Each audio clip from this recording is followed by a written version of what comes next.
குறைந்த விலை நிறைந்த தரம் தங்கள் தேவைகள் அனைத்தும் ஒரே இடத்தில் ஜெயச்சந்திரன். தினகரனை சந்தித்ததாக செய்தி வந்த போதே ஓடோடி வந்து மறுத்த செங்கோட்டையன் இன்னைக்கு அது தினகரனோடு சேர்ந்து பேட்டியே கொடுக்கிறாருன்னா அவர் அடுத்த கட்டத்துக்கு ஒரு துணிச்சலோடு வந்திருக்கிறாருன்னு அந்த பார்வை தான் நம்ம பார்க்க முடியும். கரூர் சம்பவத்துக்கு பிறகு திரும்ப நம்ம கிட்ட வருவாங்களோன்னு பிஜேபி மையப்படுத்தி அண்ணாதிமுகவினர் காத்திருக்கிறாங்க. டிடிவி வந்து சசிகலா அவர்களை சந்திக்கவில்லை. அப்ப அங்க இன்னும் அந்த ஒரு இணக்கம் வரலையா? வரல.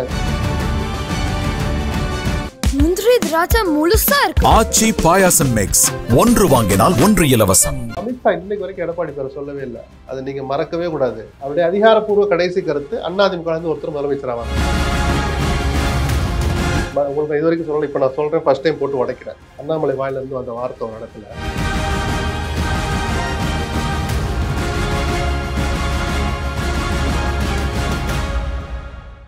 மின்னம்பலம் நேயர்களுக்கு வணக்கம். பத்திரிகையாளர் திரு SP லக்ஷ்மணன் அவர்களிடம் பேச இருக்கின்றோம். வணக்கம் சார். வணக்கம். நலமா இருக்கீங்களா? நேற்று தேவர் ஜெயந்தியில 3 பேர் ஒன்றிணைந்திருக்கிறார்கள். பயணம் ஆரம்பித்திருக்கிறது அப்படின்னு எடுத்துக்கிறதா? OPS, டிடிவி, KS செங்கோட்டையன் அவர்கள் ஒன்றாக சந்தித்தார்கள். இப்ப அதிமுகவுல அடுத்து அப்படிங்கிறது ஒரு கேள்வியாக இருக்கிறதா? அதிமுகவில் அடுத்துங்கன்னு இல்லை, அந்த அதிமுகவை மீட்போம்னு சசிகலா ஒரு பாஷையில சட்ட போராட்டம் நடத்தினார். இப்போ கொஞ்சம் ஸ்லோவா இருக்கு, ஆனா இன்னும் உயிரோட இருக்கு. உரிமையை மீட்கிறோன்னு OPS ஒரு பக்கம் பண்ணிட்டு இருக்கிறார். அதிமுகவை பத்தி எந்த விதமானவும் இல்லாம நாங்கள் அரசியல் ரீதியாக மீட்டெடுப்போம்னு ஒரு தனி கட்சி ஆரம்பிச்சு நடத்திட்டு இருக்கிறார் தினகரன். நேற்று கவனிக்க தகுந்தது, தினகரன் சசிகலா ஒன்னா இருந்தாங்க, அது ஒரு பக்கம் இருக்கட்டும். நாங்கள் இருவரும் இணைந்து செயல்படுவோம்னு OPSம் தினகரனும் பல தடவை சொல்லிட்டாங்க. பல நேரங்களில் ஒன்னாவும் கல்யாண வீடுகள்லாம் அங்கே பார்த்துக்கிட்டாங்க. புதிய காட்சியான இது செங்கோட்டையன் அங்கே கலந்துக்கிட்டது தான். ஒரு குறிப்பிட்ட சமுதாயத்துக்கு எதிராக எடப்பாடி செயல்படுகிறார், அல்லது அவரால் பழிவாங்கப்படுவர்களெல்லாம் ஒரு குறிப்பிட்ட சமுதாயத்தை சேர்ந்தவர்களாக இருக்கிறாங்க அப்படின்னு ஒரு விமர்சனம் இருக்கிற போது, அந்த ஒரு மக்கள் லட்சக்கணக்கில் கூடியிருக்கிற ஒரு நிகழ்வுல போய் எடப்பாடி அந்த ஒற்றுமையை அப்படி அந்த சமுதாயத்தை சேர்ந்தவர்கள் வெளிப்படையா சொல்லாட்டா கூட பிரிந்து போனவர்களை இணையங்கள்னு குரல் கொடுத்த செங்கோட்டையன் அந்த சமுதாயத்தை சேர்ந்தவராக இல்லாமல் இருந்தால் கூட அந்த நிகழ்ச்சியில போய் முகம் காட்டினது, தைரியமா வெளியில வந்தது கவனிக்க தகுந்ததுன்னு சொல்லலாம். அதாவது ஒண்ணுபடணும்னு சொன்னதுக்கே கட்சி பொறுப்பை பறிச்சார் எடப்பாடி. அதாவது அதை ஒரு துளி கூட கவலைப்படலை. அந்த சிந்தனையே என்கிட்ட கிடையாதுங்கிறத மறைமுகமா அப்படி சொன்னார், கட்சி பதவியை பறித்ததன் மூலமாக செங்கோட்டையன் இருந்து. அப்ப அதுக்கே அப்படி நடவடிக்கை எடுத்தாரு. இன்னைக்கு அவரால் துரோகிகள் என்று சொல்லப்படுகிற, எடப்பாடியால் சொல்லப்படுகிற தினகரனோடு OPSோடு, அது OPSோடு ஒரே காரில் பயணிக்கிறோம்னா எடப்பாடி எந்த அளவுக்கு டென்ஷன் ஆவார்னு தெரியாதவர் அல்ல செங்கோட்டையன். அப்ப என்ன முடிவு வந்தாலும் நான் எதிர்கொள்ள தயார் அப்படிங்கிற அந்த மறைமுக மெசேஜோட தான் மதுரையில கார்ல ஏறி இருப்பார், OPS கார்ல. அவர் என்ன செய்யறாருன்னு பொறுத்திருந்து பார்க்கணும். நாங்கள் இணைந்து செயல்படுவோம்னு 3 பேருமே பேட்டி கொடுத்துருக்காங்க. அது புரிஞ்சு கொள்ளக்கூடியதுதான். இணைஞ்சு என்ன செய்ய போறாங்க அப்படிங்கறத நம்ம பொறுத்திருந்து பார்க்கணும். அந்த இடத்துல 3 பேரும் பார்க்காட்டா கூட 2 பேரும் காத்திருந்தோ அல்லது இயல்பாகவோ OPSம் செங்கோட்டையனும் சசிகலாவை பார்த்து ஒரு காலம் சொல்லியிருக்கிறாங்க. பெரிய பேச்சுவார்த்தையெல்லாம் நடக்கலைன்னா கூட முடிஞ்சா தவிர்த்திருக்கலாம். ஆனாலும் ஒரு பார்த்துட்டு போயிருக்காங்கிறது, அவங்கள பாக்குறதுல எங்களுக்கு தயக்கம் இல்லை அப்படிங்கிற மெசேஜையும் அந்த 2 பேரும் சொல்லியிருக்காங்க. முடிஞ்சா தவிர்த்திருக்கலாம்னு இல்ல, இருந்து பார்க்கணும்னு அவசியம் இல்லை. அவங்க தவிர்க்கணும்னு நினைச்சதுக்கு முன்னாடி போயிருக்கலாம், இல்லாட்டி கொஞ்சம் லேட்டா வந்திருக்கலாம், அப்படி சொல்றேன் நான். அப்போ சசிகலாவை பார்க்கட்டும், அந்த ஃப்ரேம் வெளியில வரட்டும்ன்ற ஒரு மனநிலைக்கு அவங்க வந்திருக்காங்கிறது அதை காட்டுச்சு. அந்த மெசேஜையும் அவங்க அதை கடத்துறாங்க. ஒண்ணு அந்த சமுதாயத்து மக்களுக்கு, அல்லது அதிமுகவினருக்கு, அல்லது எடப்பாடியின் மீது வெறுப்பில் இருப்பவர்களுக்குன்னு ஒரு மெசேஜை கொண்டு வந்து நிறுத்தி வச்சிருக்கிறாங்க. அரசியல் ரீதியாக அவங்க என்ன செய்ய போறாங்கன்னு பார்க்கணும். அதுதானே அவங்களுடைய அடுத்த கட்ட நகர்வு தான் கவனிக்கப்படணும். அதிமுக அதான் எடப்பாடி முடிவு எடுத்துட்டாரு, எதை பத்தி எனக்கு கவலை இல்லை, அவர்களை ஒரு துளி கூட அவர் மதிக்கல. நேற்று கூட கலைகள்ங்கிற வார்த்தையை பயன்படுத்தி இருக்கிறார். அது ஆச்சரியமே இல்லை. அவ்வளவு நாகரிகமா பேசுனதான் ஆச்சரியமா இருந்துச்சு எனக்கு. ஆனா இப்படி எல்லாம் துணிச்சலா ஒருத்தர் பேசி அப்படி தலைமை தாங்குகிற இயக்கத்துக்கு வெற்றியை தேடி தந்திருந்தாருன்னா எடப்பாடி இன்னைக்கு எங்கேயோ போயிருந்திருப்பார். இந்த அசட்டு துணிச்சல்னு தேர்தல் முடிவுகளுக்கு பிறகு விமர்சிக்கப்படுகிற அல்லது அதுக்கு தகுதியான வார்த்தைக்கு உள்ளாயிட்ட எடப்பாடி 2 தேர்தலில் ஒரு பெரிய தோல்வியை சந்திச்ச பிறகும் 3வது தடவையும் நான் அதே இருக்காருன்னா அது நிச்சயமா அது அசட்டு துணிச்சலா தான் இருக்கும். கவனம் அப்படிங்கறத எல்லாரும் சொல்ல விரும்புறாங்க அவருக்கு. ஆனா அவர் சொல்ற இது போன்ற குழிப்பறிப்பவர்கள் இருந்ததுனாலதான் கடந்த முறையும் நம்ம தோல்வியை தழுவணும், வெற்றி வாய்ப்பை நழுவ விட்டோம் அப்படின்னு சொல்றாரு. அது தெளிவா இவங்களை அததான் சொல்றாரு. அந்தியூர் தொகுதியையும் சொல்றாரு. அப்ப செங்கோட்டையன் போன்றவர்களையும் அவர் குறிப்பிட்டு சொல்றாரு. ஏற்கனவே துரோகிகள்னு 2 பேரை அவர் வரையறுத்துட்டாரு. இப்போ வந்து செங்கோட்டையனை இவருடைய நிலைப்பாட்டுக்கு எதிராக எடுக்கிற செங்கோட்டையனை விமர்சிக்கணும்னு முடிவு பண்றார். சரி, அப்ப அந்த செங்கோட்டையன் கோலோச்சுவர் நீங்கள் எப்படி மண்ணின் மைந்தன்னு சொல்றீங்களோ கொங்கு மண்ணில், அதே தகுதியும் உரிமையும் உங்களை விட அதிகமா செங்கோட்டையனுக்கு இருக்கு. மற்ற எல்லா இடத்தையும் விட கொங்குல தான் அதிகமா ஜெயிச்சது அதிமுக கடந்த சட்டமன்ற தேர்தலில். எப்படி இந்த செங்கோட்டையன் போன்ற துரோகிகளை வச்சுக்கிட்டா அந்தியூர்ல தோத்தோம். ஏன் ஒரு தொகுதியை சொல்றீங்க? எல்லா தொகுதியும் எடுங்க, எல்லா தொகுதியும் எடுங்க. மற்ற தொகுதிகள்ல எஸ்பி வேலுமணி போன்றவர்கள் ஒரு புகழ்றாருன்னு நான் நினைக்கிறேன். என்ன கூட இருக்காங்கல்ல, நாளைக்கு வேலுமணி ஏதாவது ஒரு காரணம் சொல்லி வெளியே போகட்டும். கோயம்புத்தூர்ல கட்சியை ஒழிச்சதே வேலுமணி தான் சொல்லுவார்.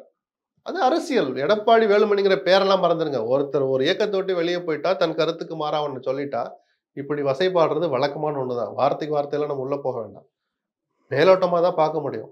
ஏன்னா செங்கோட்டையனுக்கு இப்பதான் கொஞ்சம் துணிச்சல் வந்திருக்கு. அது வெளியில வந்து துணிச்சல் சொல்லல. தினகரனை சந்தித்ததாக செய்தி வந்த போதே ஓடோடி வந்து மறுத்த செங்கோட்டையன் இன்னைக்கு அது தினகரனோடு சேர்ந்து பேட்டியே கொடுக்குறாருன்னா அவர் அடுத்த கட்டத்துக்கு ஒரு துணிச்சலோடு வந்திருக்கிறாருன்னு அந்த பார்வை தான் நம்ம பார்க்க முடியும். என்ன செய்யறாங்கன்னு பார்க்கணும், என்ன வாய்ப்புகள் அவங்களுக்கு இருக்குன்னு நம்ம ஓரளவு யூகம் பண்ணலாம், தனிச்சு நிக்கலாம். எடப்பாடிக்கு ஒரு பாடம் புகட்டுறதுக்கு எதையும் செய்ய தயார்லாம் தினகரன் சொல்லிட்டு இருக்கிறார். அதுக்கு எந்த எல்லைன்னு நமக்கு தெரியாது.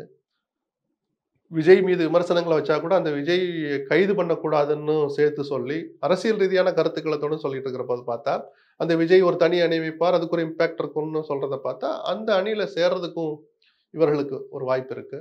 என்ன செய்யறாங்கன்னு பார்க்கணும். அதை வச்சுதான் அதிமுகவினுடைய பயணம்னு சொல்ல மாட்டேன். ஏன்னா இவங்க எல்லாமே அது பயணம் போய்கிட்டு தான் இருக்க போது. அது வெற்றி பயணமா இருக்குமா, அதுதான் அதிமுக தொண்டனுக்கு இருக்கிற கவலை. மற்றபடி அவங்கள கூப்பிடுங்க, இந்த பதவியை கொடுங்க, அதை பத்தி யார் வேணாலும் தலைமை, நம்ம கட்சி ஜெயிக்கணும்னு தான் ஒரு தொண்டன் நினைப்பான். அப்ப தொடர் தோல்விகளை சந்திச்சுட்டு தோத்ததுக்கு அப்புறம் எல்லாம் அவங்க தான் காரணம், அவங்க தான் இரட்டை குழல் துப்பாக்கியாக இருப்போம்னு சொல்லிதான தினகரனே வேண்டாம் என்னால 150 தொகுதி ஜெயிக்க முடியும் 2021 ஒரு சபதம் போட்டார் எடப்பாடி. அந்த தோல்விக்கு இன்னைக்கு வரைக்கும் பொறுப்பெடுத்திருக்கிறாரு. சரி, அப்ப இருந்தாரு, அவர் இருந்ததுனால என்னால ஜெயிக்க முடியல, தனியா முடிவுகள் எடுக்க முடியலன்னு சொன்னார். தனியா நாடாளுமன்ற தேர்தலில் ஓபிஎஸ் தள்ளிட்டு தான் தனியா நின்னார். 40ல் 4 ஜெயிக்க வேண்டாம், 1 ஜெயிச்சிருந்தா கூட அவர் சொன்ன வார்த்தை சரின்னு சொல்லலாம். வெற்றி தோல்வி சகஜம் கூட வச்சுப்போம்.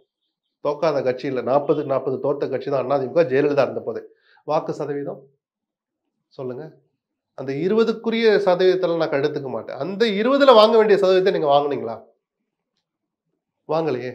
அப்ப எந்த வகையிலுமே உங்களை அடுத்த கட்டத்துக்கு கட்சி எடுத்துட்டு போக முடியலைன்னா அப்ப இந்த பிடிவாதம், வரட்டு பிடிவாதம், இந்த துணிச்சல், அசட்டு துணிச்சல் அப்படின்னு தான் ஒரு பார்வை பார்க்க வேண்டியிருக்கு. இது இனியும் தொடர வேண்டாங்கிறதுனாலதான் இந்த கட்சியினுடைய நலனை விரும்புகிற எல்லோரும், நான் உட்பட, பல கருத்துக்களை முன்வைக்கிறோம். ஒன்னா இருங்க, யாரோ எப்படியோ இருங்க, ஒன்னா இருங்கன்னு சொல்றதுக்கு காரணம் இந்த வாக்கு வங்கி இனிமேலும் சிதைஞ்சு போனா மீட்கிறது ரொம்ப கஷ்டம். ஏன்னா புது பிளேயர் ஒருத்தர் வந்துட்டாரு. அவர் வாங்க போற ஓட்டுல குறைஞ்சபட்சம் 60% 70% அதிமுக வாக்கு வங்கியா தான் இருக்கும். அதை குறி வச்சுதான் எனக்கு தலைவர் எம்ஜிஆர் தான் சொன்னாரா மதுரை மாநாட்டுல. நீங்க ஊழல் செஞ்சீங்கன்னு ஒரு அடி அடிக்கிறார். உங்களுக்கு என்ன முடிவு எடுக்கணும்னு 26ல் தெரியும் அப்படிங்கிறார். கொக்கி போடுறாரு விஜய். அப்ப அதிமுக வாக்கு வங்கியை குறிவைத்து நாடறிஞ்ச பிரபல ஒருத்தர் களத்துக்கு வந்துட்ட பிறகு நீங்க அவரை அணிக்குள்ள இழுத்தாலும் சரி, அப்படி அவரால் பலன் கிடைக்கும்னு நீங்க சொல்றது உங்ககிட்ட இருக்கிற அதிமுக ஓட் பேங்க் தான் திருப்பி வரப்போகுது. ஒருவேளை அணியில சேர்ந்தா கூட நான் சொல்றேன், புது வாக்கு வங்கி எங்க யாரால கிடைக்கும்?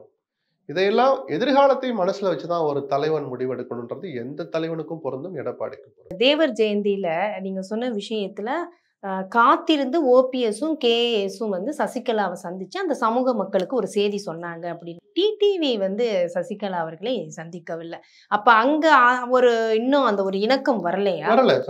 சசிகலா செய்வது அரசியலே அல்லன்னு நான் பல பேட்டிகளை சொல்லிட்டேன். அவர் தன்னுடைய பாணியை மாற்றணும், இன்னும் கொஞ்சம் வெளிப்படையா வரணும். நேற்று அறிக்கையில கூட ஒரு வருஷம் முன்னாடியே சொன்னாரு 90% வேலைகளை முடித்து விட்டேன் இணைப்புக்காக என்னாரு. அதுல ஒரு குறிப்பிட்ட சதவீதம் கூட நடந்ததா எனக்கு தெரியல. அப்படி சொன்ன பிறகு அதே சசிகலா விமர்சிச்சுக்கிட்டு தான் இருந்தாங்க எடப்பாடியும் அவருடைய சகாக்களும்.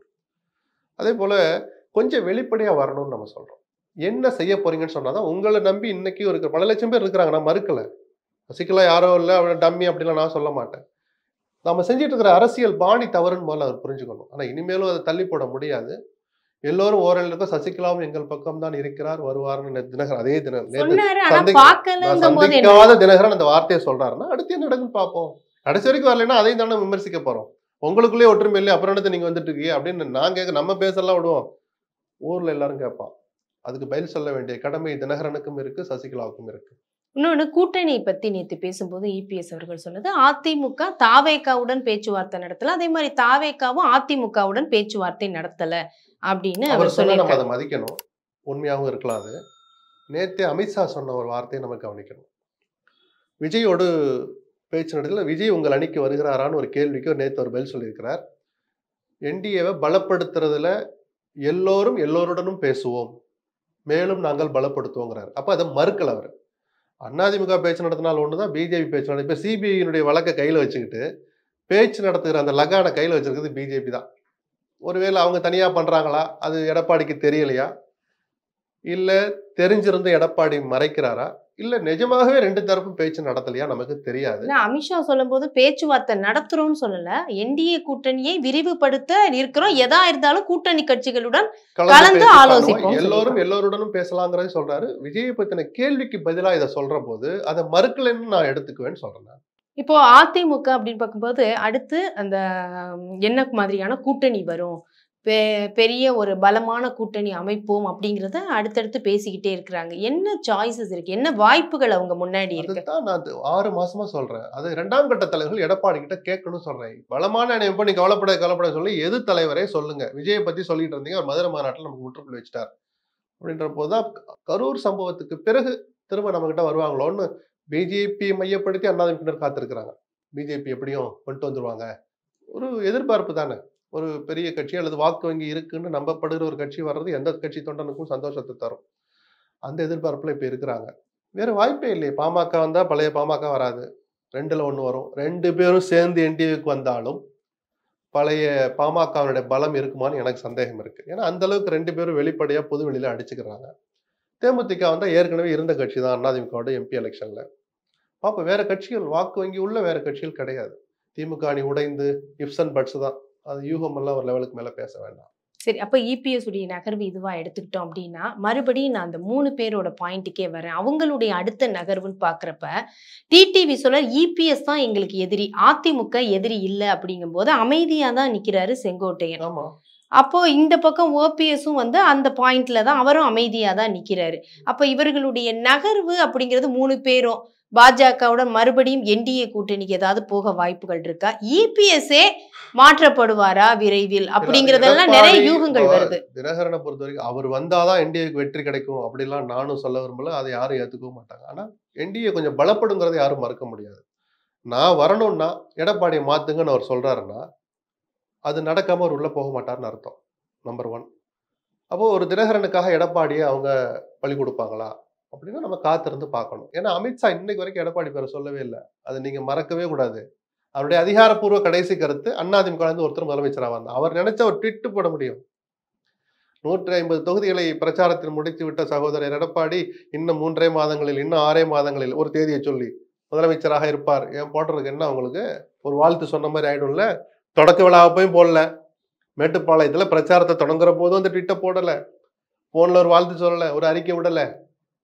மாறா கிட்டத்தட்ட ஒரு 100வது தொகுதியை கிராஸ் பண்ணிட்டு இருக்கும்போது இந்த பேட்டியை கொடுக்குறாரு. பிரிண்ட்ல வர்ற பேட்டி, முழு பக்க பேட்டியில அதிமுகவில இருந்து ஒருத்தர் முதலமைச்சர் ஆவார்னு கொடுக்குறாரு.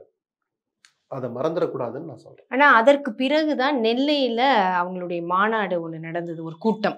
அதுல அமித்ஷாவும் உட்கார்ந்து இருந்தாரு. அப்ப அண்ணாமலையே வந்து அண்ணாமலையே அண்ணன் எடப்பாடியை முதலமைச்சராக்கும் வரை நான் ஓயக்கூடாதுன்னு சபதம் போட்டார்ல. அவர் பேசி முடிச்ச பிறகு அமித்ஷா பேசினார்ல.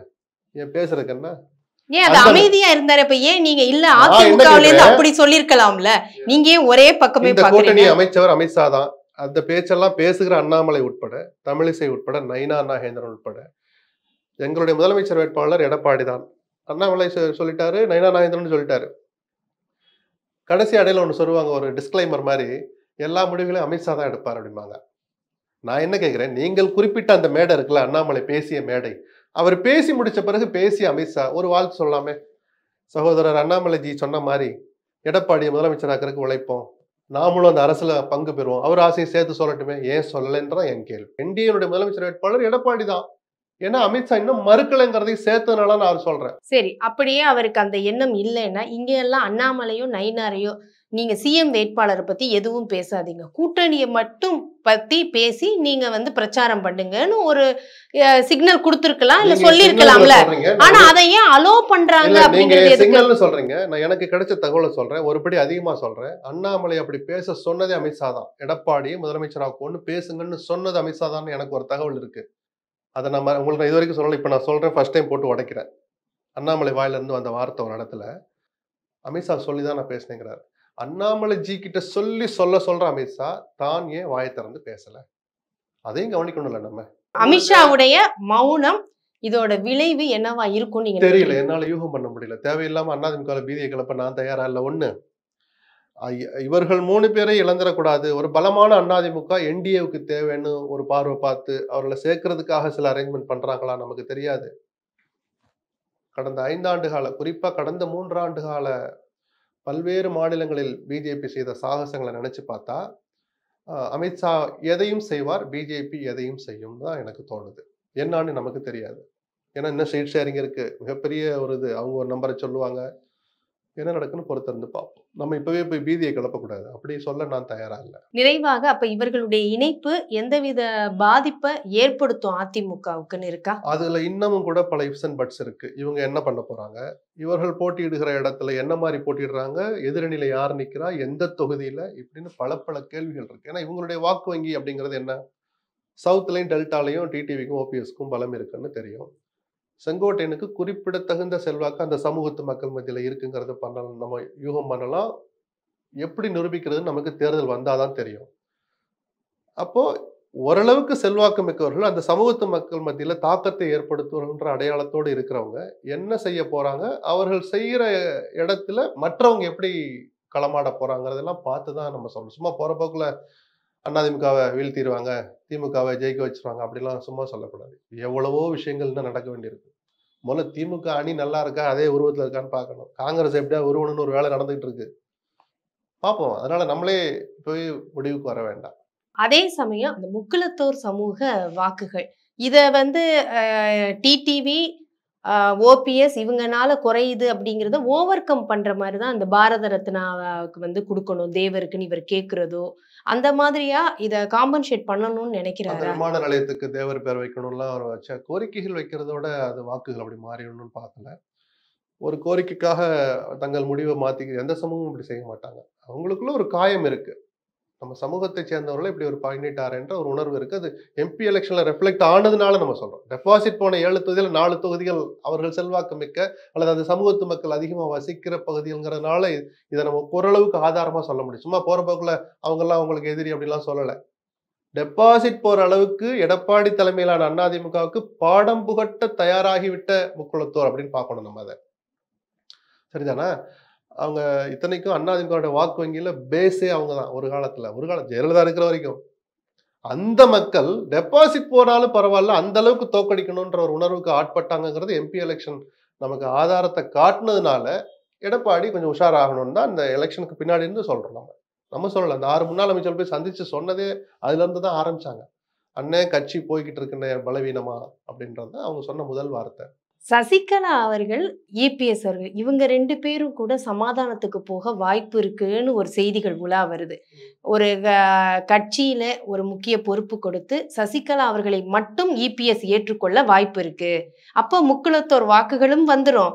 இந்த மாதிரியான எதிர்வினை அதிமுகவுக்கு இருக்கிறது, டெல்டால இருக்கிறதோ இல்ல சவுத்துல இருக்கிறதோ கூட மறைஞ்சிரும். அப்ப இந்த இடத்துல ஓபிஎஸ்ஓ டிடிவியோ கேஎஸோ அடிபட்டு போயிடுவாங்கன்னு இருக்குல்ல. நடக்கட்டும், நம்ம அந்த சூழலை வச்சு முடிவு பண்ணுவோம். சசிகலா எந்த சமாதானத்தின் அடிப்படையில போறார், அதுவும் ஒரு முதல் புள்ளி தான். ஒரு கட்சி ஒன்றிணைறதுக்கு சசிகலா போய் சேர்றதும் ஒரு தொடக்க புள்ளி தான்.